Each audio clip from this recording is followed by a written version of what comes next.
Hello again, this is Joe Azazalha speaking about Oriental carpets. I'm going to continue very briefly on color. Again, I discussed how important color was in the first talk. I'm going to show a few city carpet or high village carpets that are original antiques.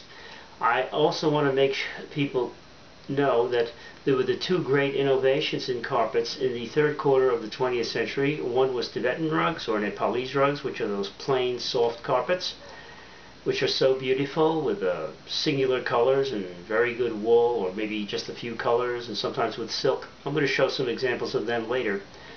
The other great innovation of the third quarter of the 20th century was in the reproduction of antique rugs, and this was a tremendous development.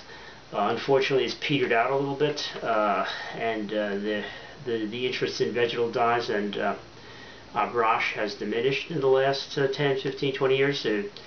But I hope this can be regenerated. I think these are the best values that you can find in carpets, because you're really getting essentially practically a great antique carpet for a fraction of the price of the antique rug. In fact, I understand now some people in the very high end of carpets are actually reproducing rugs. They're showing the people the antique, the original antique, which is $500,000, and they're actually making that very rug for them at very high prices. But you can get these rugs at much lower prices if you can find them. So basically we're looking for rugs that have these beautiful old colors, the soft, pale vegetal dyes which refract light so beautifully, very harmonious and not too pale and so forth. We're looking for this in the new rug. And I'm going to just show one more point.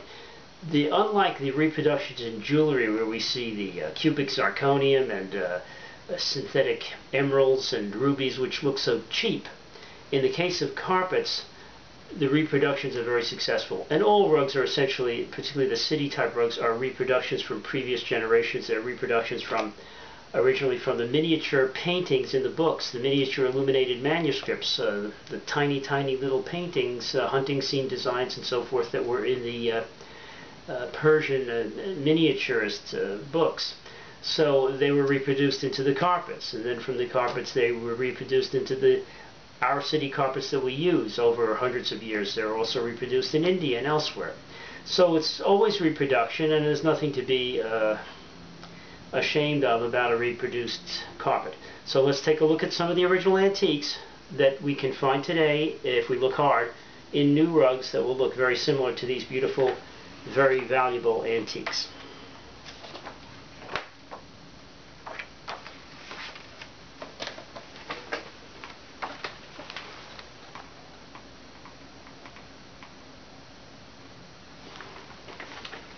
That's a Serapi, Northwest Persian. It's a Bijar.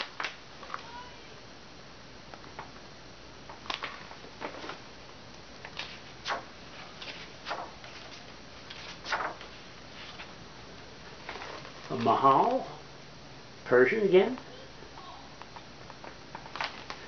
Again, the beautiful colors which I showed you before in a little bit more formal format.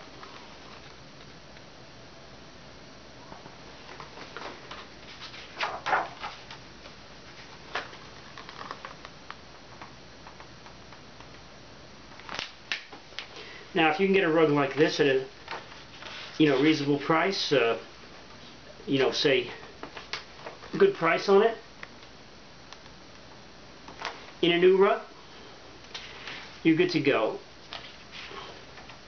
The final recommendation I wish to make as I close this talk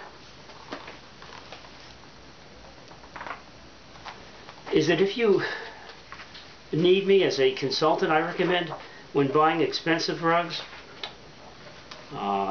you should have a consultant. And briefly, basically what you do is you pay someone for a second opinion. And well, I've saved people tens of thousands of dollars simply by giving my view on what the rugs were worth, and very often they get very good discounts as a consequence, simply because some people overcharge.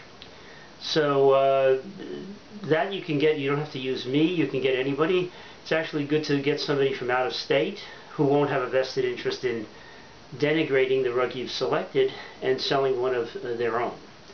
So you want a neutral party who has no vested interest in selling one of his own rugs. To perhaps you send them the digital pictures.